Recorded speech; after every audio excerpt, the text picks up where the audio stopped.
5 years ago, knitting was all about experimentation. Yarn substitution, color choice, a pattern was a canvas, and yarn was the paint that we could use to have fun with the project. But over the past few years, more and more knitters have shifted toward using beige and neutral colors to knit their projects. And if they don't use the exact yarn called for in the pattern, they use something nearly identical, and it has gradually turned knitting beige.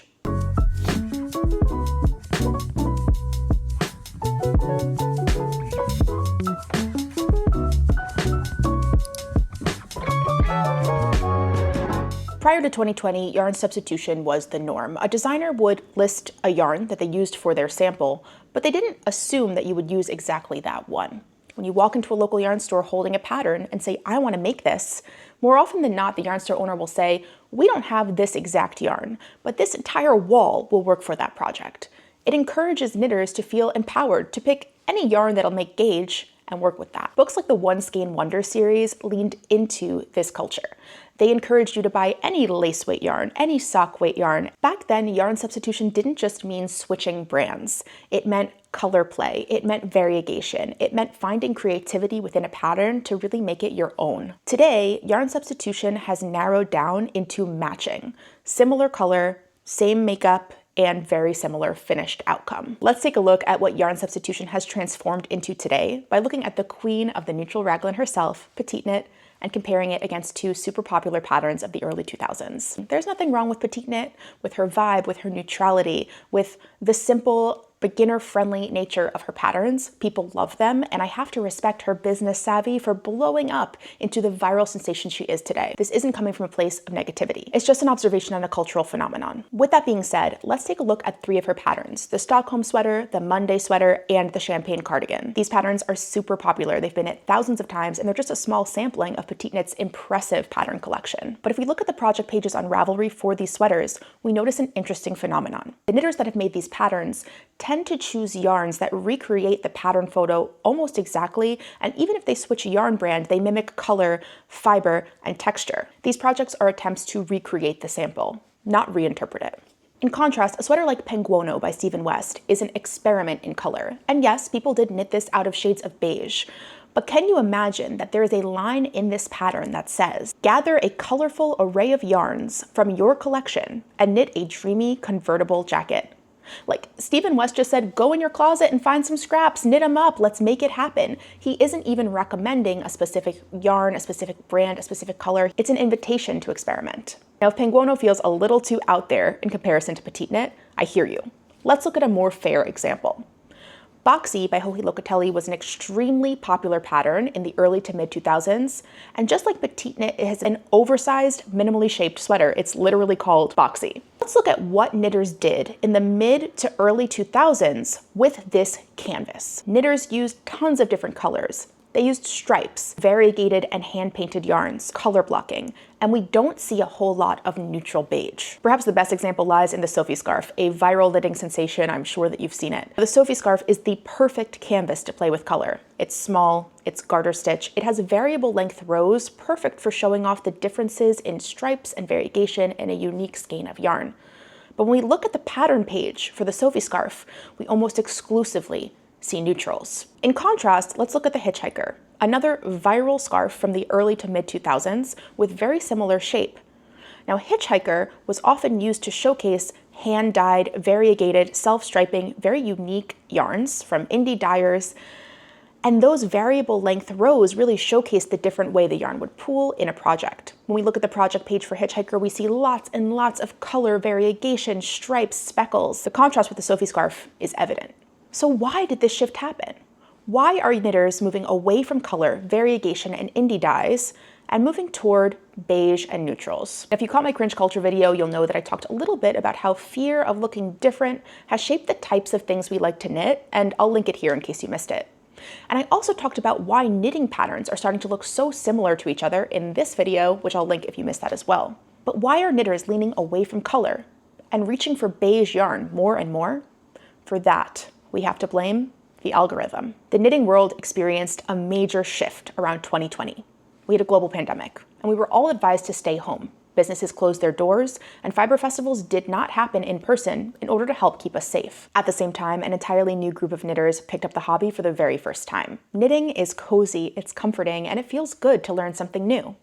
But for that entirely new group of knitters, they missed out on the experience that veteran knitters might have had of wandering into a local yarn store, saying, "I want to knit a hat," and being advised, "Any of these will work." New knitters saw the instructions that they found online and bought the exact yarn for the pattern from an online retailer. It was the world we were living in. Everything was online. I think online resources are amazing. Hey, it's how we're connected right now. But as new knitters bought the yarn for their first pattern, and then their second, and their third, and leaned into the yarn that was recommended in the pattern, they never grew comfortable with yarn substitution. For many of them, they may not even realize that yarn substitution, the way that we used to practice it, is a possibility.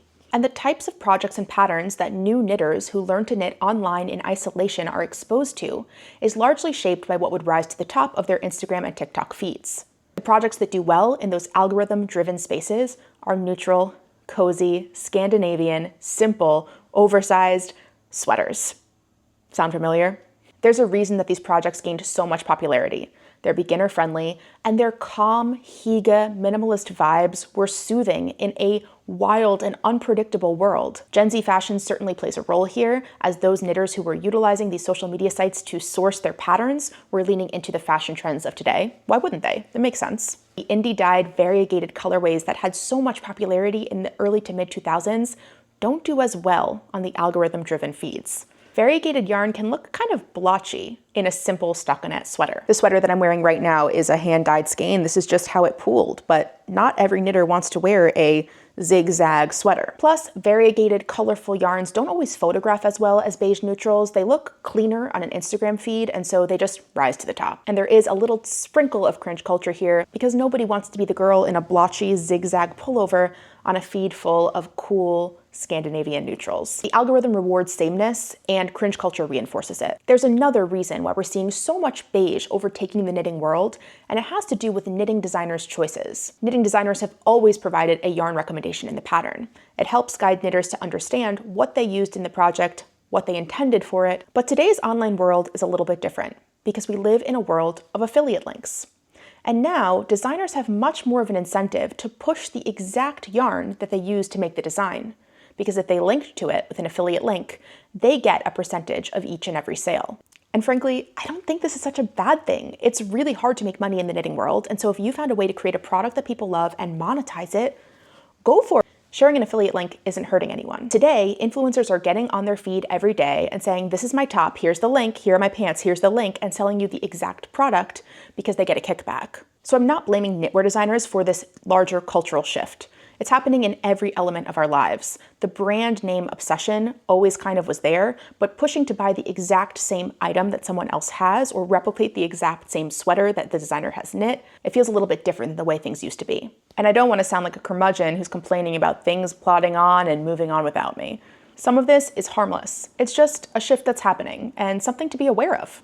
But are there negative consequences to the shift away from color and toward beige neutral yarns? Well, there's certainly an economic impact. Small indie brands that create one-of-a-kind variegated skeins are not getting nearly as much exposure as the bigger brands like the Sadness Garns and the Knitting for Olives that are used in many of these neutral Scandi-style sweaters. The more that we lean away from yarn substitution and reaching for something unique and different, the more we're buying the same thing and not reaching for those independent companies and brands. It can lead to local yarn shops losing relevance. If everyone wants to go online and just buy the exact yarn recommended by the pattern, there's no need to go and browse in your local yarn shop and find something that fits the bill but isn't exactly the same. And the algorithm may consolidate buying power towards those big name designers and therefore the big name brands that they work with, rather than shining a light on the smaller guys. This trend has also led to an erosion in skill, because yarn substitution is a skill. And if you're always buying the exact yarn that's recommended, you may never gain the confidence to pick out something that's different. I've noticed a heavy reliance on websites like yarnsub.com. It's a great resource for yarn substitution, and it can help you understand the qualities of different yarns and what can be slotted in for other things. But that confidence of knowing that you can pick something different and see how it works and predict the outcome, that's something that new knitters may not be developing. This leaves knitters more dependent on designers and less able to adapt patterns to their own budget or stash or creativity. There also may be an economic accessibility gap. Andrea Mowry is famous for partnering with Spin Cycle yarn, and she showcases their beautiful color-shifting colorways in many of her sweaters. But Spin Cycle happens to be one of the more splurgy yarns out there. For her most recent Rhinebeck sweater, Framed, over 1,000 people knit the sweater, and over half of them chose to use Spin Cycle yarn in that project. It can lead to a feeling like, if I can't afford Spin Cycle, I just can't knit that sweater, because that's what I have to use to make it. The fear of substituting yarn can hold people back from making a specific project. Yarn substitution makes knitting financially accessible, and when it disappears, it makes the craft feel more elitist. And one major concern with this trend is cultural flattening. When more and more knitters are reaching for beige neutrals, knitting culture homogenizes. Every sweater starts to look the same. Instagram grids become rows of beige. In the early 2000s, Knitty and fiber festivals encouraged playful color usage. And when we all start to knit the same thing in the same way, we lose more than just color. We lose conversations, we lose inspiration, we lose the fun of seeing 100 of the same pattern made 100 different ways. Now, neutrals and raglans aren't bad, and knitting things that look store-bought and feel immensely wearable is both practical and sustainable. But the loss of yarn substitution and colorful, variegated yarn makes knitting less exciting, less diverse, and less sustainable as a creative culture. So when people say knitting has turned beige, this is what they are pointing to. The algorithm didn't just kill yarn substitution. It pushed out variegation, it stifled creativity, and it left local yarn stores and indie dyers struggling. Neutrals and raglans are not the enemy, but the lack of yarn substitution has made our craft less dynamic. So I'm curious, do you still substitute yarn? Or do you tend to use what's recommended in the pattern? Let me know in the comments. And if you're an indie dyer, have you noticed a change in demand for colorful, variegated yarns over the past few years? Let me know. If you've never tried substituting yarn, I recommend you give it a try. There's a little bit of trial and error, but I feel like it'll open up your knitting world. And YarnSub is a great resource for those who are just getting started and want a little bit of help along the way. By the way, about 80% of my regular viewers are not currently subscribed to the channel. So if you don't want to miss the next video, make sure you hit the subscribe button. It really helps support the content that I make. I really enjoyed talking about knitting with you today, and I can't wait to see you in the next one. Bye!